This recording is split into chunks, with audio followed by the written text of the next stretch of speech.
All welcome and welcome back to my YouTube channel. आज के इस वीडियो में हम हिंदी का गद्य साहित्य डॉक्टर रामचंद्र तिवारी की पुस्तक से खंड ग मूल्यांकन वाले सेक्शन को देखने वाले हैं।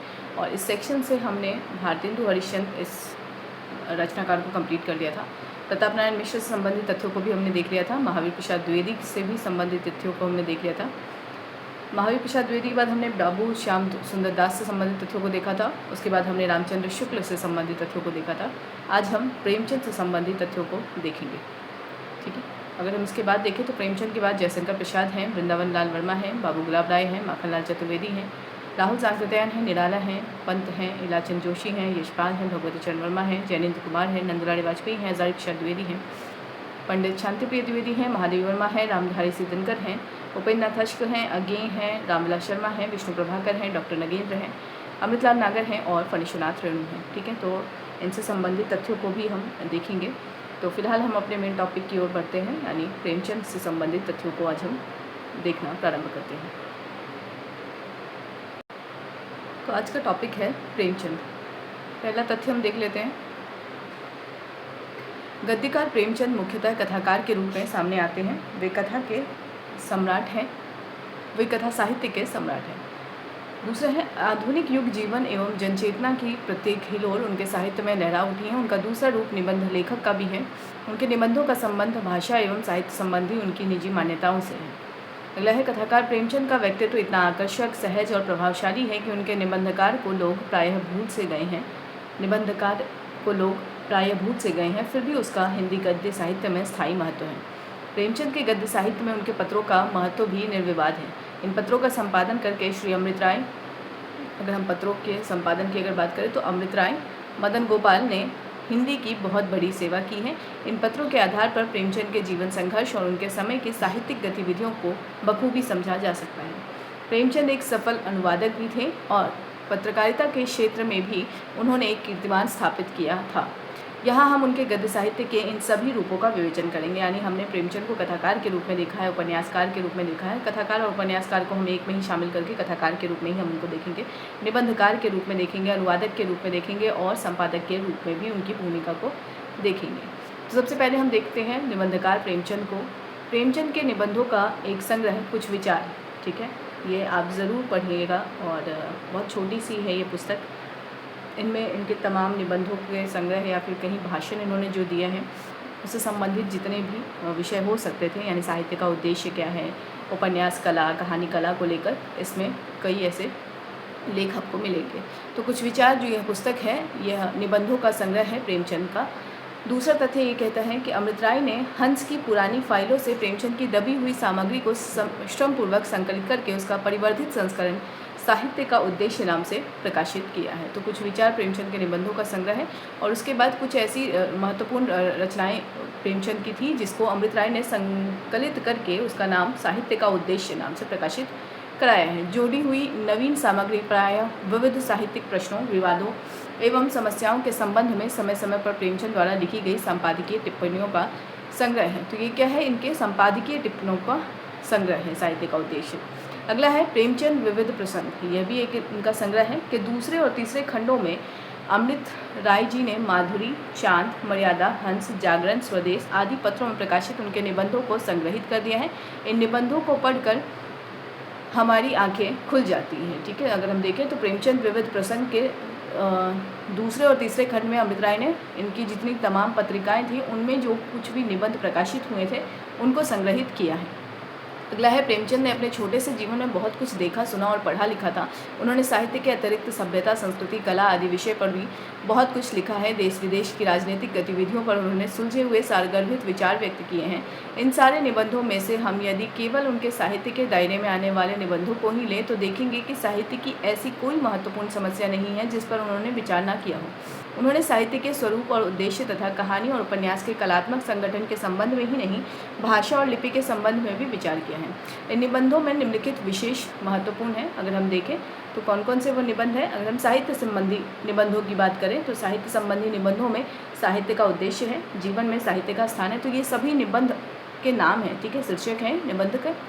ये पूछा जा सकता है कि साहित्य में बुद्धिवाद यह शीर्षक निबंध किसका है, तो प्रेमचंद का है। ठीक है, तो इस तरीके से आपको इनको याद रखना है। तो साहित्य संबंधी निबंधों में पहला है साहित्य का उद्देश्य, जीवन में साहित्य का स्थान, साहित्य का आधार, साहित्य में बुद्धिवाद, संग्राम में साहित्य, साहित्य में समालोचना, साहित्य और मनोविज्ञान, फिल्म और साहित्य की नई प्रकृति, अंतर प्रांतीय साहित्यिक आदान प्रदान, साहित्यिक उदासीनता, साहित्य में ऊंचे ऊंचे विचार, रूसी साहित्य और हिंदी।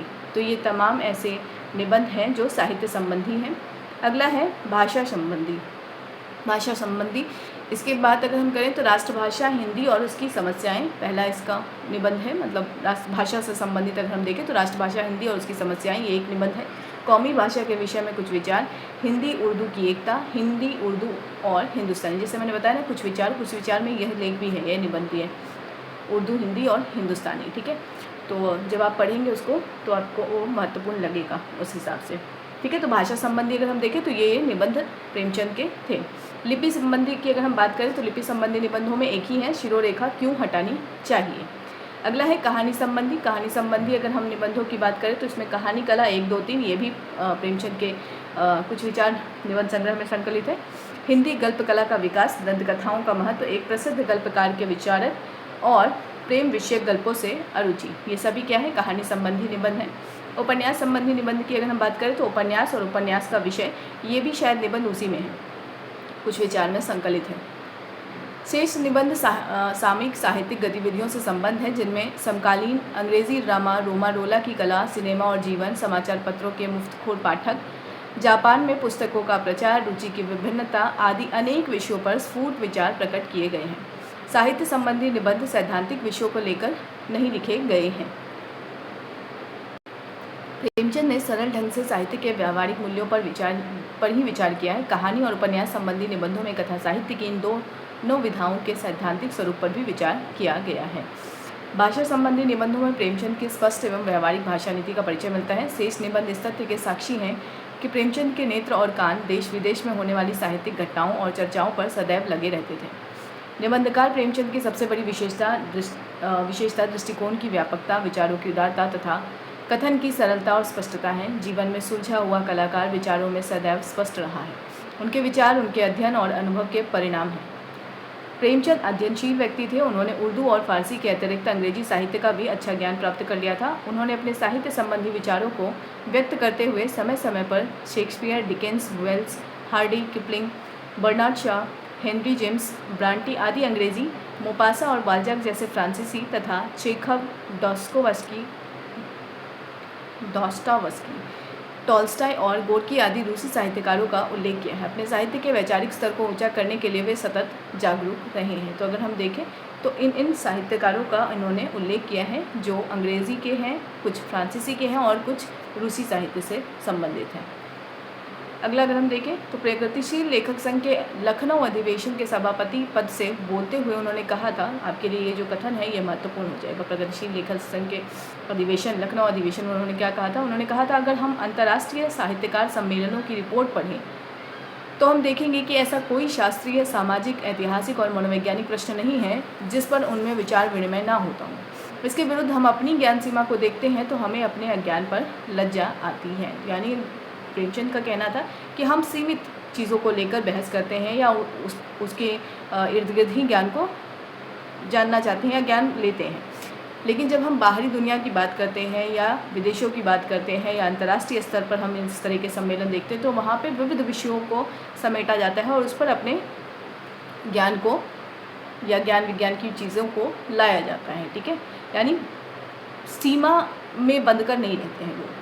प्रेमचंद का यह कथन इस बात का प्रमाण है कि उन्हें हिंदी साहित्य के वैचारिक स्तर की हीनता का बोध था और वे उसे ऊंचा उठाने के लिए प्रयत्नशील थे। यही कारण है कि स्वयं उनका वैचारिक धरातल उठता गया है। उनके ये निबंध अधिक सारगर्भित और विचारपूर्ण हैं, जिन्हें उन्होंने किसी अवसर पर भाषण देने के लिए लिपिबद्ध किया है। उनके विचार स्पष्ट सुलझे रूप में विन्यस्त हुए हैं। उन्होंने जो कुछ कहा है हृदय से कहा है, इसलिए वह सामान्य जन के लिए भी बोधगम्य है। अगला है अनुवादक प्रेमचंद। प्रेमचंद एक सफल अनुवादक भी थे। उन्होंने जिन पाश्चात्य लेखकों को पढ़ा था और जिनसे प्रभावित हुए थे उनकी कृतियों का अनुवाद भी किया था। अगला है रूस के महान लेखक टॉल्स्टॉय के कथा साहित्य ने उन्हें आकृष्ट किया, तो उन्होंने उनकी कहानियों का अनुवाद टॉल्स्टॉय की कहानियाँ नाम से प्रस्तुत कर दिया। ठीक है, रूस के एक महान लेखक थे टॉल्स्टॉय की कथा साहित्य ने उन्हें आकृष्ट किया, तो उन्होंने कहानियों का अनुवाद टॉल्स्टॉय की कहानियों के नाम से प्रस्तुत किया। यानी वो चाहते थे कि भारतवासी भी जो हिंदी जो क्षेत्र की जो लोग हैं, जो पाठक हैं, वो उन कहानियों से परिचित हों, उनके विषय वस्तु से परिचित हों। इसलिए उन्होंने क्या किया, टॉल्स्टॉय की सभी कहानियों को मतलब अधिकांश कहानियों का अनुवाद प्रस्तुत किया। किस नाम से? टॉल्स्टॉय की कहानियाँ। 1923 में यह प्रकाशित हुई थी। अगला है, इसी प्रकार फ्रांस के प्रसिद्ध उपन्यासकार अनातोले फ्रांस की प्रसिद्ध कृति थायस का अनुवाद इन्होंने किया है। किस नाम से थायस का अनुवाद किया है? अहंकार नाम से। ठीक है, आपके लिए ये सभी तथ्य हैं और इसको आप नोट डाउन भी कर सकते हैं। ठीक है, तो थायस का अनुवाद इन्होंने किस नाम से किया है? अहंकार नाम से। 1923 में इनका इसको यह प्रकाशित करवाया है इन्होंने। अगले हैं गॉल्सवर्दी के 3 नाटक, strike, the silver box and justice. तो स्ट्राइक का इन्होंने अनुवाद किया है हड़ताल नाम से, 1930 प्रकाशन वर्ष। द सिल्वर बॉक्स का चांदी की डिबिया 1931 में, और जस्टिस यानी न्याय 1931 में। इस नाम से इन्होंने इन 3 नाटकों का क्या किया है? अनुवाद प्रस्तुत किया है। तो आप याद रखेंगे विधा भी। ये 3 नाटक हैं। ऊपर जो थायस है वो उपन्यास है, और उसी तरीके से अगर हम कहानियों की बात करें तो टॉल्स्टॉय की कहानियों का अनुवाद किया उन्होंने। फिर अगर हम देखें तो बर्नार्ड शॉ, ये भी एक रचनाकार है। इनके नाटकों की धूम मचने पर उनके एक नाटक बैक टू मैथ्यूस्ले, तो इसका जो अनुवाद इन्होंने किया है वो है सृष्टि का आरंभ। सृष्टि का आरंभ नाम से किया है। 1939 में इसको प्रकाशित कराया है। अगला है प्रारंभ में उन्होंने जॉर्ज इलियट के एक उपन्यास साइलस मॉर्नर का अनुवाद किया है इन्होंने सदासुख नाम से। साइलस मॉर्नर का जो प्रकाशन हुआ था वो 1861 में हुआ था, लेकिन जब उसका अनुवाद प्रस्तुत किया सदासुख नाम से तो वो 1920 में प्रकाशित किया है प्रेमचंद ने। अगला है रतननाथ सरसार कृत फसाने आज़ाद का अनुवाद 2 भागों में किया है। आज़ाद कथा 1927 नाम से प्रस्तुत किया है इन्होंने। फसाने आज़ाद ये किसकी रचना है? रतननाथ सरसार की, और इसे अनुवादित किया है प्रेमचंद ने आज़ाद कथा नाम से। ठीक है, प्रस्तुत करके आपने अपनी विनोद वृत्ति का परिचय हिंदी साहित्य को बहुत पहले ही दे दिया था। अगला है, अपने अनुवादों में प्रेमचंद ने मूल कृतियों का प्रायः हिंदी रूपांतर कर दिया। संभवतः ये अक्षरशः अनुवाद के पक्ष में नहीं थे। प्रकट है कि प्रेमचंद का अनुवाद साहित्य कम नहीं है, वस्तुतः उनकी मौलिक रचनाएं इतनी लोकप्रिय हुई कि अनुवादों की ओर हमारा ध्यान ही नहीं गया। अगला है नाटककार प्रेमचंद के नाटकों की अगर हम बात करें तो इनमें 3 नाटक हैं, संग्राम, करबला और प्रेम की वेदी। संग्राम का प्रकाशन वर्ष 1923 है, करबला का 1924 और प्रेम की वेदी का 1933। 3 नाटकों की रचना भी की है। इस क्षेत्र में उनको अधिक सफलता नहीं मिली है। ये नाटक भी वस्तुतः संवादात्मक उपन्यास ही बन गए हैं। वे जो कुछ जिस ढंग से कहना चाहते थे नाटकों की सीमा में उसके लिए स्थान नहीं था, इसलिए इस दिशा में वे आगे नहीं बढ़ पाए। तो अभी हमने निबंधकार प्रेमचंद को देख लिया, हमने नाटककार प्रेमचंद को देख लिया और अनुवादक प्रेमचंद को देख लिया। अब हम कथाकार प्रेमचंद को देख रहे हैं। ठीक है, हिंदी कथा साहित्य के क्षेत्र में प्रेमचंद युग प्रवर्तक हैं। उन्होंने जीवन संग्राम में सौंदर्य के दर्शन किए हैं। उन्होंने सुप्त जनचेतना को जगा दिया है। उन्होंने साहित्यकार के महान उत्तरदायित्व को समझा और यथाशक्ति उसका निर्वाह किया है। उन्होंने घोषणा किया है कुछ विचार में जो निबंध संग्रह है उसमें उन्होंने लिखा है कि जिस साहित्य से हमारी सुरुचि न जागे, महत्वपूर्ण कथन है, आप याद रखेंगे, जिस साहित्य से हमारी सुरुचि न जागे, आध्यात्मिक और मानसिक तृप्ति ना मिले, हम में शक्ति और गति न पैदा हो, हमारा सौंदर्य प्रेम न जागृत हो, जो हमें सच्चा संकल्प और कठिनाइयों पर विजय पाने की सच्ची दृढ़ता न उत्पन्न करे, वह आज हमारे लिए बेकार है, वह साहित्य कहलाने का अधिकारी नहीं है। यहाँ पे कहलाने का आएगा, कहलाने का अधिकारी नहीं है। तो कुछ विचार में प्रेमचंद ने इस तथ्य को उद्घाटित किया है। उन्होंने सच्चे साहित्य का सृजन किया है। अब हम उपन्यासकार प्रेमचंद को देखेंगे। उपन्यासकार प्रेमचंद को अगर हम देखें तो इन्होंने सेवा सदन को 1918 में लिखा था, वरदान 1921 में लिखा था, प्रेमाश्रम 1921 में लिखा था, रंगभूमि 1925 में लिखा था, कायाकल्प 1926 में, निर्मला 1927 में, प्रतिज्ञा 1929 में, गबन 1931 में, कर्मभूमि 1932 में, गोदान 1936 में और मंगलसूत्र उपन्यास इनका अधूरा रह गया था। तो कुल 11 उपन्यास इनके हैं। इन सभी उपन्यासों में कलाकार प्रेमचंद ने युगधारा के साथ चलने का प्रयत्न किया है। सभी उपन्यास वर्तमान जीवन की समस्याओं से संबंध है। समस्याओं का उठान भी बहुत सुंदर है। हाँ, आरंभिक उपन्यासों में उनके द्वारा दिए गए समाधान सुधारवादी मनोवृत्ति के परिचायक है, यानी जैसे अगर हम देखें तो आदर्शवाद उनमें ज़्यादा उभर कर आता है और इस दृष्टि से प्रेमचंद अपने युग की सीमाओं से आगे नहीं जा सके हैं। अब यहाँ से हम उनकी प्रमुख रचनाओं को देखेंगे, चाहे वो कहानी हो चाहे वो उपन्यास हो। ठीक है,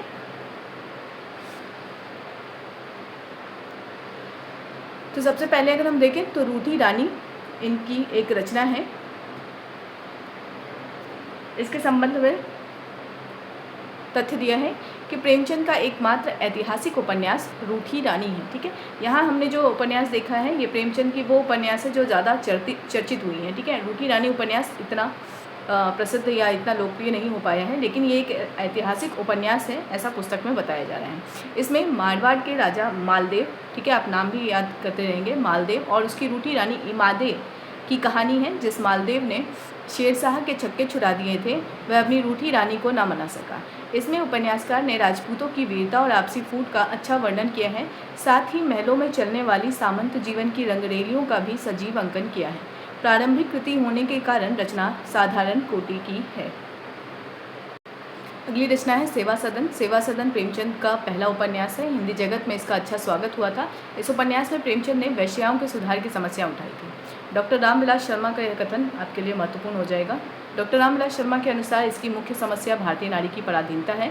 इस प्रधान समस्या के साथ साथ अन्य छोटी बड़ी समस्याएं इसमें गुम्फित हो गई हैं। दहेज की समस्या, अनवैध विवाह, झूठी नैतिकता, सामाजिक रूढ़ियाँ, पुलिस वर्ग के कारनामे आदि अनेक प्रश्न बीच बीच में उठते रहते हैं। प्रमुख समस्या वैश्या जीवन में सुधार का समाधान लेखक ने सेवा सदन की स्थापना में ढूंढा है। कहना न होगा कि इस समाधान का व्यावहारिक जीवन में कोई मूल्य नहीं है। निश्चय ही प्रेमचंद सुधारवादी दृष्टिकोण लेकर चले हैं और अपने युग की सुधारवादी प्रवृत्ति से आगे नहीं बढ़ सके, किंतु उनकी महत्ता इस स्पष्ट स्वीकृति में है।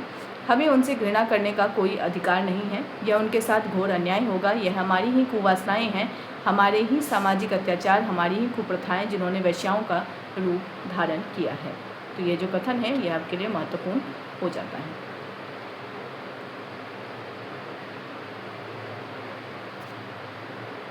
अगला है कला की दृष्टि से यह प्रथम कृति पर्याप्त सुंदर है। उपन्यास का पूर्वार्ध जिसमें समस्या का उठान है और बहुत सफल है। उत्तरार्ध में लेखक हमारा ध्यान शांता की ओर आकर्षित कर देता है। सुमन कथा का केंद्र बिंदु नहीं रह जाती है। उपन्यास कला की दृष्टि से यह एक दोष है। म्यूनसिपैलिटी की कार्रवाई में भी व्यर्थ विस्तार किया गया है। सुमन के जीवन में सद्भावना का जागरण मनोवैज्ञानिक आधार पर नहीं दिखाया जा सका है, तो कुछ कमियों को भी इसमें रेखांकित किया गया है। एक उपन्यास है वरदान। वरदान उर्दू में लिखे गए एक परिहास प्रधान उपन्यास जलवाए इसार का है, जिसकी रचना प्रेमचंद ने सेवा सदन से पहले की थी। हिंदी रूपांतर है ये। हिंदी जगत में इसका स्वागत नहीं हुआ है। ठीक है, अगली कृति है प्रेमाश्रम। प्रेमाश्रम में प्रेमचंद ने जीवन के विशाल चित्रपट को सामने रखा है। सेवा सदन में वे नगर की गलियों में ही चक्कर लगाते रहे हैं, किंतु प्रेमाश्रम में उनका ध्यान भारतीय ग्रामीण जीवन की विषमताओं पर केंद्रित हुआ है। इसमें किसानों की दुर्व्यवस्था, जमींदारों का अत्याचार, बड़े तालुकेदारों का विलासमय जीवन, वकीलों की बेरहमी, पटवारियों, कारिंदों और मुंशियों के काले कारनामे, पुलिस की ज्यादती, अदालतों की पोल, अफसरों की धांधली आदि प्रेमचंद की कुशल लेखनी से मुक्त हो रहे हैं। प्रेमचंद इस उपन्यास में भी एक महत्वपूर्ण घोषणा करते हैं। भूमि या तो ईश्वर की है जिसने इसकी सृष्टि की, या किसान की जो ईश्वरीय इच्छा के अनुसार इसका उपयोग करता है। तो यह जो पंक्ति है, प्रश्न पूछा जा सकता है कि यह किसमें है, तो प्रेमाश्रम में है। यह घोषणा आज भी जनचेतना के जागरण के इतिहास में महत्वपूर्ण है। किसानों की दुर्वस्था का समाधान उन्होंने लखनपुर ग्राम में प्रेमाश्रम की स्थापना द्वारा प्रस्तुत किया है। तो प्रश्न पूछा जा सकता है कि प्रेमचंद ने प्रेमाश्रम की स्थापना किस गांव में किया है, तो लखनपुर ग्राम में। ठीक है, आगे अगर हम देखें तो यह प्रेमाश्रम प्रेमचंद जी के सपनों की साकार कल्पना है। सुधरे हुए गांव का चित्र देखिए। ठीक है, अब जब प्रेमाश्रम की स्थापना हो गई तो उसके बाद क्या गांव का दृश्य है वह हम देख लेते हैं। वहाँ खूब रौनक और सफाई है। प्रायः सभी द्वारों पर साइबान थे, उनमें बड़े बड़े तख्ते बिछे हुए थे। अधिकांश घरों में सफ़ेदी हो गई थी, फूस के झोपड़े गायब हो गए थे। अब सभी घरों पर खपरेल थे। द्वारों पर बैलों के लिए पक्की चरनियाँ बनी हुई थी और कई द्वारों पर घोड़े बंधे हुए नजर आते थे। पुराने चौपाल में अब पाठशाला थी और उसके सामने एक पक्का कुआं और धर्मशाला थी। सुक्खू चौधरी के मंदिर पर इस समय बड़ी बहार थी। चौतरे पर बैठे हुए चौधरी रामायण पढ़ रहे थे और कई स्त्रियां बैठी सुन रही थी। तो यह प्रेमाश्रम का उपसंहार है। अगला तथ्य है, इस कल्पना को मूर्त करने के लिए प्रेमचंद ने जो नुस्खा दिया है वह बहुत सस्ता है। अमेरिका से उदात्त भावनाएं लेकर आए हुए प्रेमशंकर का प्रयत्न सारी समस्याओं का समाधान बन जाता है। उनके प्रयत्न से लोभी और निर्मम डॉक्टर प्रियानाथ, घूसखोर थानेदार दयाशंकर, स्वार्थी वकील डॉक्टर इरफान अली, कठोर शासक ज्वाला सिंह सभी जनता के सच्चे सेवक बन जाते हैं। इतना बड़ा हृदय परिवर्तन सहज नहीं है। निश्चित है कि यहाँ प्रेमचंद अपने युग के सुधारवादी दृष्टिकोण से ऊपर नहीं उठ सके हैं। तो यहाँ पे जो पात्र आए हैं वो भी आप याद रखेंगे कि ये प्रेमाश्रम उपन्यास के पात्र हैं। अगला तथ्य है, कला की दृष्टि से प्रेमाश्रम का पूर्वार्ध बहुत सफल है। ग्राम्य जीवन का इतना बड़ा कलाकार संभवतः भारत की अन्य किसी भाषा में नहीं है। उत्तरार्ध में घटनाओं को समेटने में प्रेमचंद अधिक सफल नहीं हुए हैं। मनोहर की आत्महत्या, विद्यावती का विष खाकर प्राण देना, गायत्री का अंत, तेजू और पद्म की तंत्र साधना में मृत्यु, यह सब कुछ कथानक को शीघ्र समेटने के प्रयत्न में दिखाया गया है। इस प्रकार विरोधी पात्र या तो सुधर गए हैं या चुपचाप मृत्यु के शांत अंचल में छिप गए हैं। कथानक का इस प्रकार अंत कर देना प्रौढ़ कलाकार के लिए चुनौती है। अगला जो तथ्य है वो है रंगभूमि।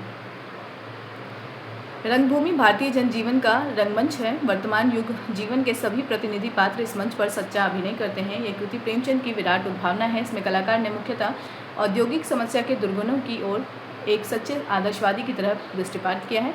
रंगभूमि में एक साथ औद्योगिक और कृषि जीवन की तुलना, पूंजी केंद्रीकरण का विरोध, औद्योगिक सभ्यता का विरोध, व्यक्ति के अधिकारों की सुरक्षा, धार्मिक रूढ़िवादिता का विरोध, राष्ट्रीय स्वातंत्र्य के लिए जनचेतना, जनांदोलन का समर्थन, देसी राजों की राजनीति, अंग्रेजी साम्राज्यवाद की नकली और थोथी आदर्शवादिता, यह सब कुछ मूर्त हो उठा है। इस जीवन के मंच पर हिंदू, मुसलमान, ईसाई, पादरी, राजा, कुंवर, दीवान, जमींदार, किसान, मिल मालिक, मजदूर, पांडे और गुंडे, देशवासी, आत्मसेवी और आत्मदर्शी सभी ने अपना अपना अभिनय किया है। इस उपन्यास में प्रेमचंद का कलाबोध अधिक सजग है। कथा के कलात्मक विकास में भी उन्होंने अस्वाभाविकता नहीं आने दी है। आलोचकों की दृष्टि में प्रेमचंद ने इस उपन्यास में पहली बार चरित्र प्रधान उपन्यास लिखने में सफलता प्राप्त की है। सूरदास का चरित्र प्रेमचंद की अनुपम सृष्टि है। सूरदास को गांधी का ही दूसरा रूप मानते हैं प्रेमचंद जीवन, ठीक है, सूरदास को ही गांधी का दूसरा रूप मानते हैं प्रेमचंद। तो ये जो तथ्य है ये किसमें है, प्रेमचंद जीवन और कृतित्व, हंसराज रहबर की पुस्तक में उन्होंने ये उद्घाटित किया है कि प्रेमचंद सूरदास जो पात्र है रंगभूमि का, उसको क्या मानते हैं, गांधी का ही दूसरा रूप मानते हैं। अगला जो उपन्यास है वो है कायाकल्प। रंगभूमि की सफलता के बाद प्रेमचंद ने अध्यात्म भूमि का कोना भी झांकना चाहा, किंतु आवागमन के चक्कर में बुरी तरह फंस गए। कायाकल्प में यही गोरख धंधा देखा जा सकता है। जगदीशपुर की रानी देवप्रिया की विलास चेष्टाएं अतृप्त हैं। यह तृप्ति असीम और अनंत है। उनका प्रेमी बार बार जन्म लेता है और रानी की अतृप्त वासना की अग्नि में जल जाता है। जब यह उपन्यास प्रकाशित हुआ तो आश्चर्य की आंखें खुली रह गई। रब्त और रवानी गायब हो गई। देवप्रिया का चरित्र समझने के लिए फरिश्ते उतर आए। पृथ्वी पर के दर्शकों को भानुमति का पिटारा दिखलाई पड़ा। साथ चलने वालों ने प्रेमचंद को पीछे मुड़ता हुआ पाया। कला विवेचकों को नए असफल प्रयोग की अनुभूति हुई और विचारपूर्वक देखने वालों ने प्रजा की ऊब में विद्रोह देखा। सर्वगुण संपन्न नारी को अज्ञात कुलशील होने के कारण समाज से बहिष्कृत होते देखा। मजहबी जोश को त्याग के सामने झुकते देखा और प्रेमचंद को क्षमा कर दिया। प्रेमचंद जी ने जिंदगी में फिर ऐसी गलती नहीं की। अगला जो उपन्यास है वो है कर्मभूमि। कर्मभूमि के संदर्भ में जो पहला तथ्य है वो देख लेते हैं। प्रेमचंद जी पुनः कर्मभूमि में आ गए। कर्मभूमि में वे नागरिक और ग्रामीण दोनों जीवन धाराओं में राजनीतिक चेतना फूंकना चाहते थे। शहर की क्रांति का नेतृत्व डॉक्टर शांति कुमार और सुद्धा ने किया। ठीक है, ये प्रश्न बार बार पूछा जाता है कि शहर की क्रांति का नेतृत्व किसने किया था, तो डॉक्टर शांति कुमार और सुद्धा ने। गाँव का जो आंदोलन था उसको अमरकांत और आत्मानंद द्वारा संचालित किया गया। मंदिर में अछूतों का प्रवेश निषेध, महंतों का आडंबर और भोग लिप्सा, जनता का अंधविश्वास, मदिरा सेवन और अनैतिकता आदि सामाजिक और धार्मिक समस्याओं के साथ ही कलाकार ने मजदूरों और किसानों की हीनावस्था, सरकारी दमन, पूंजीपतियों का शोषण आदि राजनीतिक और आर्थिक समस्याओं को भी इसमें उठाया है। उपन्यास के अंत में प्रेमचंद ने 5 आदमियों की एक ऐसी कमेटी बनाई है जिसके सुझाव सरकार को मान्य होंगे। इस आधार पर वे समस्याओं को सुलझाना चाहते थे। संभवतः इस कमेटी संबंधी अवधारणा के मूल में सन 1931 ईस्वी का गांधी इरविन समझौता कार्य कर रहा था।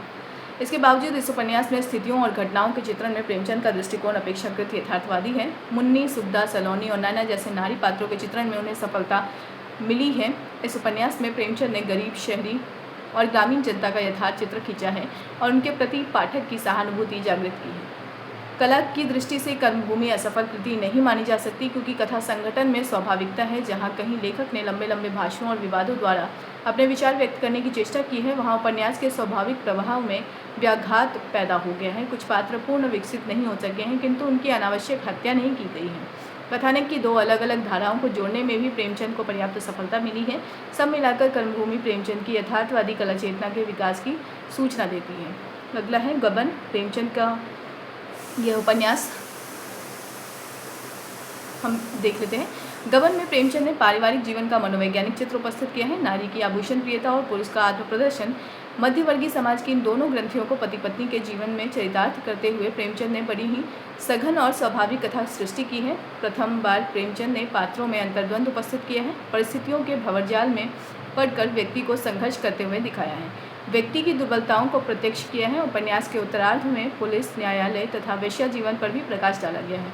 वस्तुतः कथानक के दो केंद्र हो गए हैं। प्रयाग से संबंधित कथानक पूर्णतः पारिवारिक है। कलकत्ते का घटनाचक्र राजनीतिक और सामाजिक जीवन को भी समेट लेता है। तो अगर हम देखें तो कथानक के इसमें दो पात्र हो गए हैं, दो केंद्र हो गए हैं। प्रयाग से जितनी भी समस्याएं जो जुड़ी हुई हैं वो क्या है, पारिवारिक समस्याएं हैं, और कलकत्ता की अगर हम बात करें तो वहाँ राजनीतिक और सामाजिक जीवन को समेटा गया है। उपन्यास के अंत में प्रेमचंद का सुधारवाद इस उपन्यास में भी स्वर्ग बनकर सामने आ गया है। सभी पात्रों को उन्होंने अनासक्त और कर्मयोगी बना दिया है, किंतु इस स्वर्ग में उल्लास के स्थान पर अवसाद और उदासीनता है। ऐसा लगता है कि यहाँ तक आते आते इस प्रकार के सुधारवादी स्वर्गों से उनकी आस्था डिगने लगी थी। कला की दृष्टि से गबन प्रथम श्रेणी का उपन्यास है, यद्यपि इसमें भी दुर्बलताएं हैं। रतन की कथा मूल कथानक से कुछ अलग खिंची हुई सी है। जालपा का चरित्र अंत में पूर्ण आदर्शवादी हो गया है, जो मनोवैज्ञानिक दृष्टि से स्वाभाविक नहीं प्रतीत होता है। यह आदर्शवादिता जोहरा को भी ऊपर उठा देता है। इस प्रकार कुछ छोटी मोटी खामियां देखी जा सकती है, किंतु सब मिलाकर रचना की सफलता संदेह से परे है। गोदान अगर हम उपन्यास की बात करें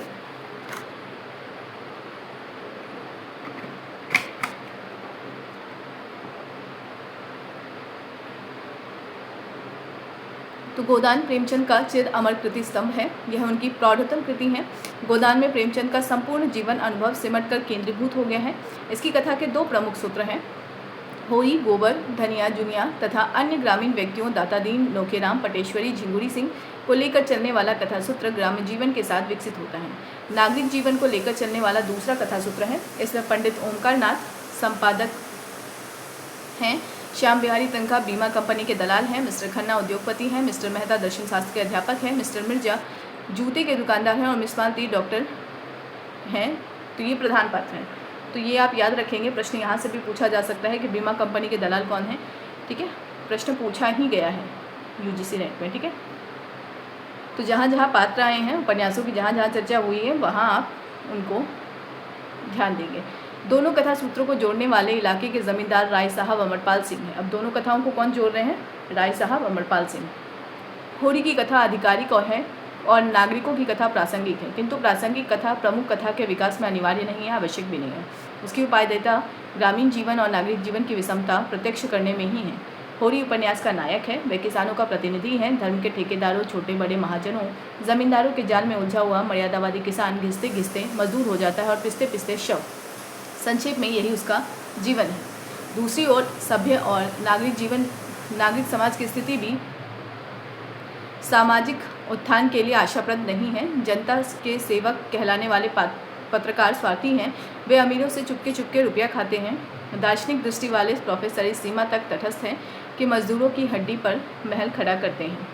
अगला है, गांवों और नगरों के बीच में त्रिशंकुवत लटके हुए जमींदार किसानों को सोख कर अधिकारियों को संतुष्ट करते हैं। यही प्रेमचंद का युग जीवन है। ऐसे समाज का उत्थान सुधारों से नहीं हो सकता। प्रेमचंद इस निष्कर्ष पर पहुंच गए हैं, इसलिए उपन्यास के अंत में वे स्वप्न को साकार नहीं सत्य को अनावृत कर देते हैं। वो कहते हैं, धनिया यंत्र की भांति उठी, आज तो सुपली बेची थी, उसके 20 आने पैसे लाई और पति के ठंडे हाथ में रखकर, यहाँ लाई होगा, ठीक है, और पति के ठंडे हाथ में रखकर सामने खड़े दातादीन से बोली, महाराज घर में ना गाय है, ना बछिया, ना पैसा, यही पैसे हैं, यही इनका गोदान है, और पछाड़ खाकर गिर पड़ी। ठीक है, तो उपन्यास का अंत यही हो जाता है। अगला जो उपन्यास है वो प्रतिज्ञा और निर्मला है। प्रेमचंद के दो छोटे छोटे उपन्यास हैं, प्रतिज्ञा और निर्मला, ये भी महत्वपूर्ण है। प्रतिज्ञा की अगर हम बात करें तो प्रतिज्ञा में विधवाओं और अछूतों का प्रश्न उठाया गया है। यह सन 1906 में लिखा गया था। यह एक सामाजिक उपन्यास है। इसमें प्रेमचंद सच्चे सुधारवादी के रूप में सामने आते हैं। अंत में कला प्रसाद का स्वभाव परिवर्तन ऐसी सुधारवादी मनोवृत्ति का द्योतक है। तो आपके लिए ये इंपॉर्टेंट हो गया कि कला प्रसाद इसमें एक पात्र है। निर्मला की अगर हम बात करें तो निर्मला में दहेज की कुप्रथा है और अनमेल विवाह का भीषण परिणाम दिखाया गया है। माँ के पास दहेज का सामर्थ्य न होने के कारण निर्मला का ब्याह बूढ़े तोताराम से हो जाता है। तोताराम के 3 पुत्र पहले से ही हैं। बूढ़े तोताराम को अपने बड़े पुत्र मनसाराम और नवयुवती पत्नी निर्मला के संबंधों को लेकर शंका होती है। यह शंका पूरे परिवार को नष्ट कर देती है। मनसाराम बोर्डिंग हाउस में बीमार पड़ता है और अस्पताल में मर जाता है। जियाराम आत्महत्या कर लेता है और छोटा लड़का सियाराम साधु हो जाता है। स्वयं तोता राम घर छोड़कर भाग जाता है। प्रेमचंद ने दहेज प्रथा को केंद्र में रखकर सशक्त उपन्यास की रचना की। निर्मला किसी भी मध्यवर्गीय परिवार की शोभा हो सकती थी। दहेज के अभाव में उसे एक ऐसे अधेड़ व्यक्ति से जीवन भर के लिए बंधना पड़ा जो उसका कल्पना पुरुष नहीं हो सकता था। अंतर्मन से न चाहने पर भी निर्मला को प्रेम का अभिनय करना पड़ता है। वह अधूरा जीवन व्यतीत करती है। मनसाराम के प्रति उसमें सहज आकर्षण है। मुंशी तोताराम का अपराध बोध उन्हें शंकालु बनाता है। यही शंका पूरे परिवार को विनष्ट कर देती है।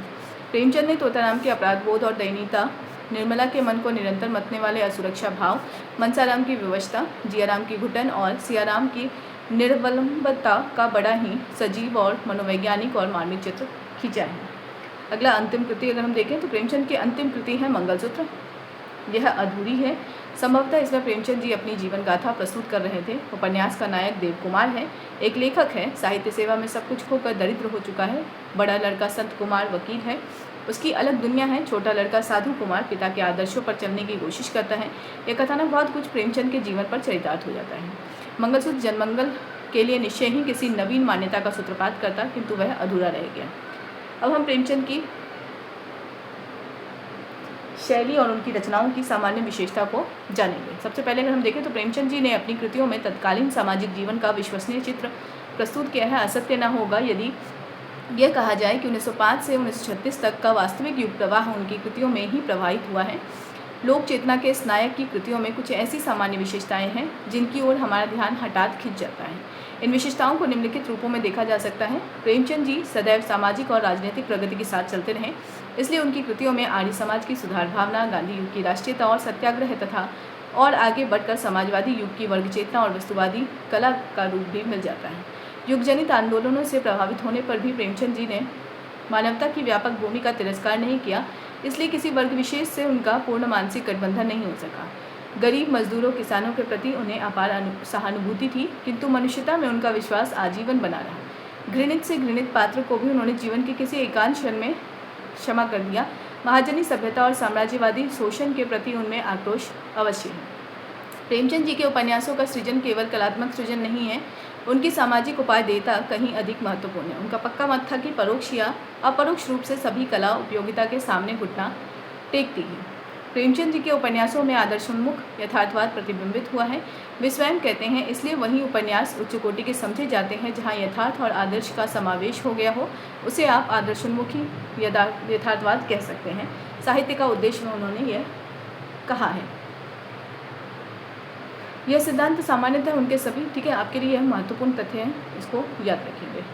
यह सिद्धांत सामान्यतः उनके सभी उपन्यासों पर लागू होता है। यदि कृतियों के विकास क्रम की दृष्टि से कहें तो उसे यथार्थोन्मुख आदर्शवाद भी कह सकते हैं।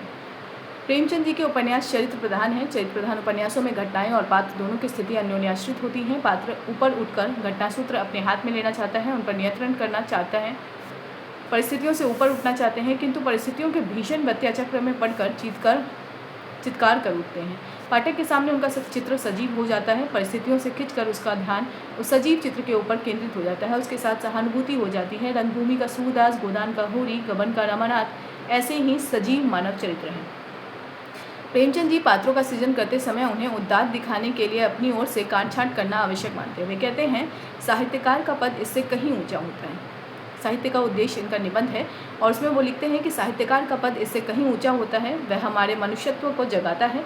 इस मनोरथ को सिद्ध करने के लिए ज़रूरत है कि उसके चरित्र पॉजिटिव हों, जो प्रलोभनों के आगे सिर न झुकाएं बल्कि उनको परास्त करें, जो वासनाओं के पंजे में न फंसे बल्कि उनका दमन करें, जो किसी विजयी सेनापति की भांति शत्रुओं का संहार करके विजय नाद करते हुए निकले। ऐसे ही चरित्रों का हमारे ऊपर सबसे अधिक प्रभाव पड़ता है। इसी मान्यता के कारण उनके प्रमुख पात्र आदर्शवादी हो गए हैं। अगला है, प्रेमचंद जी उत्कृष्ट रचना के लिए ऊंची श्रेणी के चरित्र नायकों का चित्रण आवश्यक नहीं मानते हैं। यह जरूरी नहीं कि चरित्र नायक ऊंची श्रेणी के ही मनुष्य हों, ठीक है। तो साहित्य का उद्देश्य में यह भी वर्णित है कि उनके जो पात्र हैं वो जरूरी नहीं कि ऊंची श्रेणी के हों, ठीक है। इसलिए उनके श्रेष्ठ उपन्यास के नायक मध्यवर्ग या निम्न वर्ग के लिए गए हैं। उपन्यास के भावी स्वरूप की ओर संकेत करते हुए कहते हैं, यूँ कहना चाहिए कि भावी उपन्यास जीवन चरित्र होगा, चाहे किसी बड़े आदमी का या छोटे आदमी का। किसी छुटाई बढ़ाई का फैसला उन कठिनाइयों से किया जाएगा कि जिन पर उसने विजय पाई है। हाँ, वह चरित्र इस ढंग से लिखा जाएगा कि उपन्यास मालूम है। संभवतः मंगलसूत्र की रचना उन्होंने इसी आदर्श पर प्रारंभ की थी। उसका जितना अंश सामने है वह इसी दिशा की ओर संकेत करता है। प्रेमचंद के उपन्यासों में दुर्बलताएं भी हैं। समय समय पर आलोचकों ने जिन दुर्बलताओं की ओर संकेत किया है वह निम्नलिखित है। अब हम दुर्बलताओं को देख लेते हैं। हमने अभी प्रेमचंद की रचनाओं की विशेषता को देखा।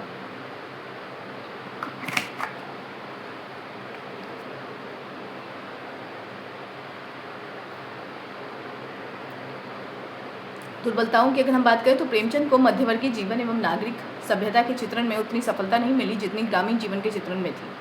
वस्तुतः शहरी मध्यवर्ग के जीवन की प्रत्यक्ष अनुभूति प्रेमचंद को नहीं थी। ग्रामीण जीवन का उनका अपना जीवन था, अतः यह दुर्बलता स्वाभाविक है। प्रेमचंद इस समस्याओं का उठान बड़े कौशल से करते हैं, किंतु उनका उचित समाधान प्रस्तुत नहीं कर पाते। वस्तुतः सुधारवाद, सत्याग्रह, हृदय परिवर्तन ये उनकी युग की सीमाएं थी। युग के साथ चलने वाला कलाकार समस्याओं का समाधान इन्हीं में ढूंढना चाहेगा। प्रेमचंद जी की आस्था जीवन के अंतिम दिनों में सुधारवाद से हट चली थी। यह उनकी सजग चेतना का सूचक है। भविष्य में उनकी कला का स्वरूप कुछ और ही होता। प्रेमचंद जी के उपन्यासों का उत्तरार्ध संगठन की दृष्टि से कलात्मक नहीं हो पाता। कथासूत्र को निश्चित योजना के अनुसार नियमित गति देने के लिए कभी कभी अनेक पात्रों को वे बड़े ही अस्वाभाविक ढंग से मंच से अलग कर देते हैं या उनकी मानसिक प्रवृत्ति में आमूल परिवर्तन कर देते हैं। वस्तुतः यह दुर्बलता भी उनके आदर्शवादी दृष्टिकोण के कारण ही आ गई है। गोदान में वे इस दुर्बलता से मुक्त हो गए हैं। प्रेमचंद के पात्र वर्ग विशेष के प्रतिनिधि हैं। उनका निजी व्यक्तित्व वर्गगत विशेषताओं के सामने नहीं उभर सका है। वस्तुतः प्रेमचंद जी का क्षेत्र व्यापक था। वे संपूर्ण समाज की गतिविधियों का चित्रण करना चाहते थे। ऐसी स्थिति में सामाजिक जीवन के विविध वर्गों को ही वे मूर्त कर सके थे। पारिवारिक जीवन को केंद्र में रखकर स्त्री पुरुष संबंधों की जटिलता का विश्लेषण या व्यक्ति को केंद्र में रखकर उसके मनोवैज्ञानिक विकास का विवेचन प्रेमचंद का लक्ष्य नहीं था। फिर भी उनके पात्रों को व्यक्तित्व विहीन नहीं कहा जा सकता। अगला है उपन्यासों के बीच बीच में थोड़ा भी अवसर मिलने पर प्रेमचंद जी उपदेशक का रूप ग्रहण कर लेते हैं। उनका कथाकार पीछे रह जाता है। कला की दृष्टि से यह दोष है। प्रेमचंद जी ने इसे स्वीकार भी किया है। पंडित नंद दुलारी वाजपेयी को उत्तर देते हुए वो लिखते हैं पंडित नंद दुलारी वाजपेयी को उन्होंने लिखा है, सभी लेखक कोई ना कोई प्रोपेगेंडा करते हैं, सामाजिक, नैतिक या बौद्धिक। अगर प्रोपेगेंडा ना हो तो संसार में साहित्य की जरूरत ही ना रहे। जो प्रोपेगेंडा नहीं कर सकता वह विचार शून्य है और उसे कलम हाथ में लेने का कोई अधिकार नहीं है। मैं इस प्रोपेगेंडा को गर्व से स्वीकार करता हूँ। मेरा विरोध तो उस प्रोपेगेंडा के आक्षेप से है जो मान, यश, कीर्ति और धन के मोहवश किया जाता है। हिंदी साहित्य 20वीं शताब्दी में यह लिखा है नंद दुलारी वाजपेयी ने। अब प्रेमचंद के इस उत्तर को उसमें शामिल किया है। स्पष्ट है कि किसी उच्च आदर्श की प्रतिष्ठा के लिए वे उपदेशक या प्रोपेगेंडनिस्ट होना बुरा नहीं मानते। प्रेमचंद जी कथासूत्रों का संगठन करते समय कभी कभी अनेक अनावश्यक प्रसंगों की भावना कर देते हैं। अनेक स्थलों पर ये प्रसंग मूल कथा से विच्छिन्न हो जाते हैं और कथा संगठन में अनवीति का अभाव खटकने लगते हैं। रंगभूमि में कथा प्रसंग इसी कारण बिखर गया है। प्रेमचंद जी की इस दुर्बलता का कारण यह है कि वे जीवन में आने वाली प्रत्येक संवेदनशील घटना को बहुत महत्व देते हैं। उनकी संपादकीय टिप्पणियों को देखने से यह प्रत्यक्ष है कि वे कभी कभी वे हृदय को स्पर्श करने वाले समाचारों को एक साथ रखकर उन पर भी संक्षिप्त टिप्पणी कर देते थे। उपन्यासों में भी थोड़ा सा अवसर मिलने पर जहाँ कहीं किसी संवेदनशील घटना के चित्रण का अवसर मिला वे उसके चित्रण में रम गए और उन्हें प्रधान कथासूत्र से उसकी विच्छिन्नता का ध्यान नहीं रहा। अगला जो शीर्षक है वो कहानियों को लेकर है। प्रेमचंद जी के कुल 9 कहानी संग्रह हैं। हालांकि उन्होंने 300 से ज़्यादा कहानियाँ लिखी है, लेकिन हम कहानी संग्रहों की अगर बात करें तो उनमें कुल 9 कहानी संग्रह हैं। पहला सप्त सरोज, दूसरा नवनिधि, तीसरा प्रेम पूर्णिमा, प्रेम पचीसी, प्रेम प्रतिमा, प्रेम द्वादशी, समर यात्रा, मनसरोवर भाग 1-2 और कफन। इन कहानियों में 1907 से लेकर 1936 तक के हिंदी प्रदेशीय जनजीवन की प्रगति का संवेदनशील इतिहास प्रतिबिंबित हुआ है। विषय की दृष्टि से ये कहानियाँ सामाजिक एवं राजनीतिक प्रगति से ही संबंध है। अधिकांश कहानियाँ ग्राम्य जीवन की सुंदर झांकियाँ हैं। प्रेम द्वादशी की भूमिका में प्रेमचंद जी ने लिखा है, जिस देश के 80% मनुष्य गाँवों में बसते हों उनके साहित्य में ग्राम्य जीवन ही प्रधान रूप से चित्रित होना स्वाभाविक है। उन्हीं का सुख राष्ट्र का सुख, उनका दुख राष्ट्र का दुख और उन्हीं की समस्याएं राष्ट्र की समस्याएं हैं। तो प्रेम द्वादशी की भूमिका में प्रेमचंद की यह पंक्ति है। प्रश्न पूछा जा सकता है, आप इसे याद रखेंगे। प्रेमचंद के समग्र कथा साहित्य का यही मूल मंत्र है। संक्षेप में उनकी कहानियों में निम्नलिखित विशेषताएं लक्ष्य की जा सकती हैं। अब अगर हम कहानियों की बात करें तो कहानियों में क्या विशेष है? कहानियों का चित्रपट विशाल है। इसमें हम किसान, जमींदार, कर्जदार, महाजन, अमीर, गरीब, ब्राह्मण, शूद्र, मजदूर, उद्योगपति, कारिंदा, दारोगा, पटवारी, चौकीदार, नौकर, मालिक, हिंदू, मुसलमान, स्त्री, पुरुष, आस्तिक, नास्तिक सभी के यथार्थ चित्र देख सकते हैं। ग्रामीण जीवन का यथार्थ चित्रण सर्वाधिक सजीव हुआ है। लेखक को इस जीवन की बड़ी गहरी अनुभूति थी। वह गाँव के सरल जीवन पर मुग्ध और उसकी दुर्दशा से क्षुब्ध थे। उसका हर महत्वपूर्ण पात्र गाँव को अपना कर्मक्षेत्र बनाता है। गांधीवादी जीवन दर्शन से लेखक सर्वाधिक प्रभावित है, इसलिए गांधी के नेतृत्व में चलने वाले राष्ट्रीय आंदोलन का बड़ा ही हृदयग्राही चित्रण उसकी कहानियों में मिलता है। समर यात्रा की कहानियाँ तो प्रायः आंदोलनों का जीता जागता इतिहास बन गई है।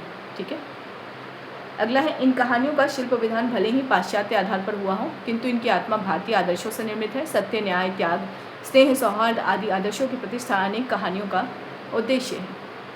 प्रेमचंद जी का मानवतावादी दृष्टिकोण इन कहानियों में सुरक्षित है। उनका विश्वास है कि बुरा आदमी भी बिल्कुल बुरा नहीं होता, उसमें कहीं न कहीं देवता अवश्य छिपा होता है। यह मनोवैज्ञानिक सत्य है।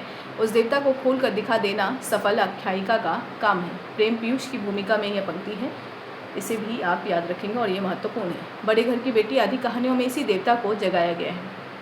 प्रेमचंद ने मनोवैज्ञानिक सत्य का उद्घाटन सुंदर कहानी के लिए आवश्यक तत्व माना है। वे स्वयं स्वीकार करते हैं। साहित्य का उद्देश्य में उन्होंने लिखा है कि मेरी सुजान भगत, मुक्ति मार्ग, पंच परमेश्वर, शतरंज के खिलाड़ी, महातीर्थ नामक सभी कहानियों में एक न एक मनोवैज्ञानिक रहस्य को खोलने की चेष्टा की गई है।